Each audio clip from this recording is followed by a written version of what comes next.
Hi மக்களே, எல்லாருக்கும் மாட்டுப் பொங்கல் நல்வாழ்த்துக்கள். நான் என்ன பண்ணுறேன்னு பார்த்தீங்கன்னா, இங்கே வந்து நேத்திக்கு பார்த்தீங்கன்னா பொங்கல் வந்து சாயந்தரம் தான் வச்சுருப்பேன், சாமிக்கிட்ட வச்சு கும்பிட்டுருப்பேன்.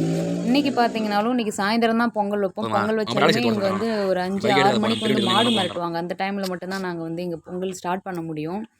அப்புறம் நான் என்ன பண்ணேன், வாச தொலைச்சி கோலம் போட ஆரம்பித்தேன். என்னடா அந்த பொண்ணு புள்ளி வச்சு கோலம் எப்போ பார்த்தாலும் ரங்கோலியே இழுக்குதுன்னு பார்க்காதீங்க. எனக்கு வந்து புள்ளி வச்சு கோலம் போட வராது. ரங்கோலி வந்து எவ்வளோ பெருசு போட சொன்னாலும் நான் போட்டுருவேன். டக்குன்னு அப்புறம் போட்டுட்டு அப்புறம் பார்த்தீங்கன்னா வீட்டில் வந்து முக்கியமாக பார்த்தீங்கன்னா பசங்க எங்கள் வீட்டுக்காரெலாம் எங்கன்னு கேட்காதீங்க. அவங்க பசங்களும் சரி எங்கள் வீட்டுக்காரும் சரி நான் விளையாட போயிட்டாங்க அவங்களாம். ஏன்னா எனக்கு இப்போ இங்கே ஹெல்ப் பண்ணுறது கூட யாரும் இல்லை. அப்புறம் இது பிள்ளையார் பிடிச்சி வச்சுட்டு விளக்கு ஏற்ற வச்சு அதை விளக்கு ஏற்றிட்டு சாமி கும்பிட்டுட்டு தான் அதுக்கப்புறம் நாங்கள் அடுப்பத்தை வைக்கணும். அப்புறம் என்ன பார்த்தீங்கன்னா பக்கத்தில் கடப்பாரை, மம்முட்டி, அந்த கத்தி, நம்ம படிலாம் இருக்கும். அது படினா உங்களுக்கு தெரியுமான்னு தெரில. அது எங்கள் வீட்டில் 2 படி இருக்குது. ஒன்று சின்ன படி, இன்னொன்று பெரிய படி இருக்குது. இந்த மாதிரி வீட்டில் யூஸ் பண்ணுற பொருட்கள் எல்லாம் அருவாமனை, அருவா, அப்புறம் தேங்காய் உரிக்கிறது அந்த மிஷினு, அது எல்லாத்தையும் எடுத்து பார்த்திங்கன்னா க்ளீனாக கழுவிட்டு பட்டை போட்டு மஞ்சள் வச்சு வச்சிடணும். அதை வச்சு சாமி கும்பிடுவாங்க. அது ஏன்னு எனக்கு தெரியல. அது நான் சின்ன பிள்ளைல இருக்கும்போதே அது இருக்குது. எங்கள் வீட்டுக்கார் வீட்லேயும் பார்த்திங்கன்னா அப்படி தான். எங்கள் அம்மா வீட்லேயும் பார்த்திங்கன்னா எங்கள் ஊர் சைடே அப்படி தான்ப்பா. எங்கள் ஊரில் அப்படி பண்ணுவாங்க.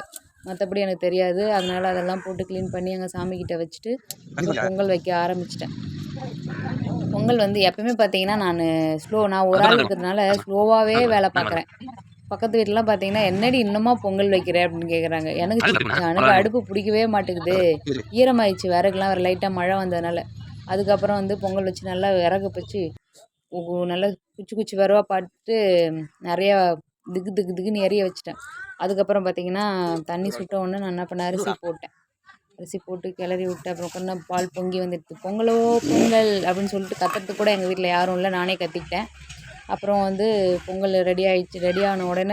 ரெடி ஆனாலுமே கூட நாங்கள் வந்து உடனே சாமி படையக்கூடாது. அங்கே வந்து எல்லக்கள்ளி சாமின்னு ஒன்று இருக்குது. அங்கே வந்துட்டு பார்த்திங்கன்னா மாடு மிரட்டுவாங்க. அங்கே வந்து கற்பூரம் ஏற்றிட்டு அங்கே மணி சவுண்டு கேட்டால் மட்டும்தான் நாங்கள் எங்கள் வீட்டில் வந்து படைக்க முடியும். அதுக்கப்புறம் அங்கே படைச்சதுக்கப்புறம் என்ன பண்ணாங்க, அம்மா வந்துட்டாங்க.